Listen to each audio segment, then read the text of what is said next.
Hey everybody, welcome back to the channel. Today I'm going to finally get to my review on the SuperHandy 25-ton log splitter. You can pick this thing up on Amazon. There will be an affiliate link in the description below should you decide to pick it up after watching this review. Costs you nothing extra, just gives me a small commission. Let's just talk about the very first thing, and that is that shipping. So you're going to get this thing from an LTL truck. So that's how it was delivered. It was delivered in a nice big wooden crate. Everything was really well protected in it. Everything came in really nicely, and all I had to do was unpack it and assemble it, which brings me to the next thing, assembly. So I would set aside probably 2 hours to assemble this thing. Anyway, what else with assembly? These hoses. So the hoses do not come with any kind of wrap or protectant. I had to purchase the wrap separately, so I'll also leave links to the hydraulic hose wrap that I put on this in the description as well if you want to pick some of that up. That'll help protect these hoses, make them last a really long time, where if you don't have them, you'll be replacing them every few years. Anything else with assembly? I did have a leak when I first bought this thing, so I'll bring you in so you can see it.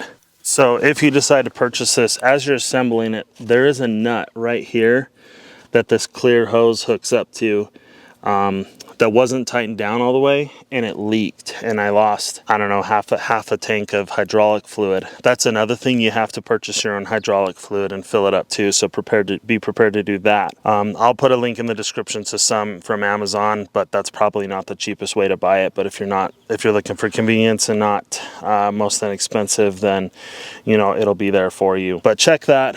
Tighten that thing all the way down before you put the hose on and everything, because I had a leak from there. But other than that, with assembly, I don't think there's anything else to mention. Everything else went smoothly, all the holes lined up, everything went together really well. You know, nice little unit, pretty pleasant to put together. So we'll just kind of start down here at the bottom, just talking about the individual components that make this thing up. You have some plastic wheels here with a rubber, I'm pretty sure it's rubber, yeah, hard rubber tire on it. Never flat, so that's nice. They will never go flat on you. I don't love the plastic wheel it's mounted on, though. Obviously hasn't been a problem yet. I'm sure after a while, several decades, or at least a decade of sitting out in the sun, I might be looking for a replacement on those, but should be pretty easy to replace with any kind of, you know, pneumatic, like a hand truck tire or something like that. Moving up to the engine, it looks a little bit different. Some of the components are a little bit different, but it seems pretty much just like all my Predator engines that I use. I just bring them up just because I have a lot of Predator engines. I have a lot of Predator powered power equipment, and it seems like it's probably made in a similar place, and those Predator engines are really good engines. It says it's a 7 horsepower, 209 cc's. The comparable Predator is a 212, and I think it's like 6.5 horsepower. But for a carbureted engine that just starts up and goes every time you need it to, in fact, I've not started it up in at least 3 months when we finish splitting all the wood that's currently stacked in our wood pile. And I bet it'll start right up today. It's been, like I said, about 3 months since I've started it up, and I feel like these engines are really good at that. Generally trouble-free with starting, unless you leave them unran for, you know, over a year. Engine's good, nothing bad to say there. Yeah, it's a Honda clone engine most likely, but these Honda clones, a lot of them are really, really good. Moving up here to the control lever, pretty standard. You push forward and it moves the ram forward, and then you push it back and it locks itself back in place until the ram has come all the way back in, and then it pops it forward for you, just like most standard log splitters. I don't have tons of experience with, you know, hydraulic components and stuff, but it seems good, looks good. Everything's sealed up, no leaks on it or anything. The hydraulic hoses seem like good quality hydraulic hoses too. One thing that is on this splitter that I just really, really am not a fan of is these log catches. So you have your steel here that you split it on. When I'm splitting really large logs, these log catches don't stay on at all. The challenge that they have, you know, with the engineering of this thing and putting on large log catches is they've got to make it fit inside of a box that they can ship. I wish they were a little bit bigger, you know, to catch larger logs. And another reason for that, and this isn't obviously hasn't been an issue yet, but I see it possibly being an issue, is our hydraulic fluid tank cap here. You know, a big log falls off and hits that. Seems really unlikely. It's never happened. But I suppose with it where it's at, it could, you know, it could shear that right off. So that would be another good reason to make these things a little bit longer and just stick out a little bit further. In my opinion, that would benefit this log splitter for sure. Up here in the front, you can't really see it, but there is a handle here for moving this thing around. It tucks away right here, but I usually just leave it out. And so you can pick it up and wheel it around. So different from most log splitters of this size. It doesn't have a trailer hitch like you know, a lot of the other log splitters that I'm used to. One other nice feature that I really absolutely do love about this log splitter that my other log splitter does not have, and that is the tilting ability of the ram so that you can use it in this configuration. So this is a configuration you can split wood in with this thing. So that's a nice feature. Most log splitters have this feature too these days, but just it's nice to know that you can put really huge large logs that you don't want to have to lift up onto the stand here. You can just kind of scoot them in there and split them. Nice to know that that's there. I don't really use it in this configuration, like I said, but it's there as an option. I feel like the paint's held up really well. I mean, it's a little bit faded for sure, but sitting out in the sun, you know, it hasn't faded, and then too bad. And then the orange color, probably a good color for it to fade with over like a red that turns pink when faded in the sun. But preferably I'd have a nice place to store this thing out of the weather, but I just simply don't. Hopefully in the works within the next year or two is getting some place to store this stuff out of the sun. So like I said, this is the first time I've started this thing up in quite a while. I don't know if there's even fuel in here anymore.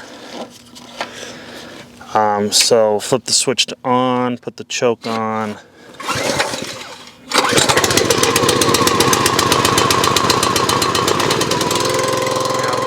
Second pull, or whatever, third pull.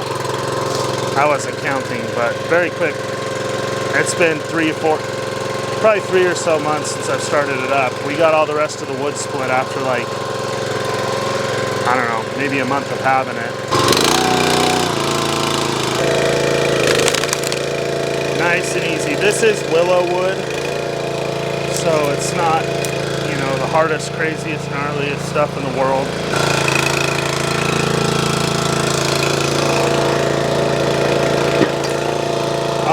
One other issue that I have with it is the throat. I just feel like it's a little bit more shallow for the length of wood that you can put into it. Like that was about the max you could put in, I guess about 18 inches.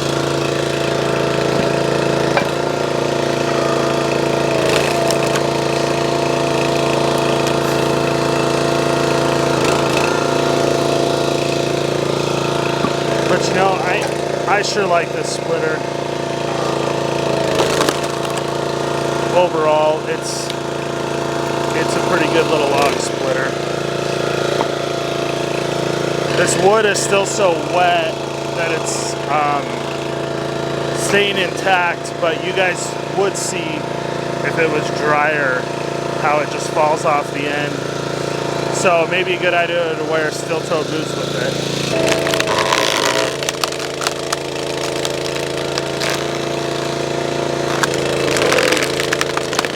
There we go. 25 tons is a lot though. I don't imagine that there's a lot of wood out there that's going to stop this. On my complaint of the size of these log catches, they could just sell you an extra one for, or you know, sorry, not an extra one, but a larger set that mounts right up. You know, sell it as an add-on for an extra 50 bucks or whatever. That might be an idea for them to at least give it as an option.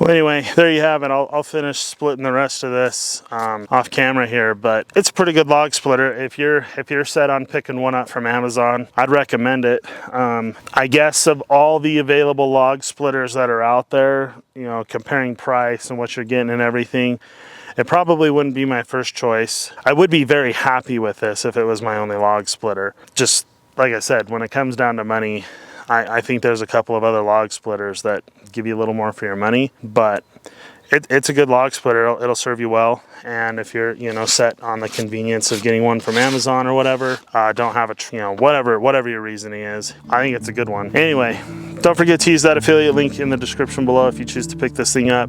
If you're not a subscriber, make sure you hit subscribe. As always, hit the thumbs up button to help out the channel. We'll see you in the next video.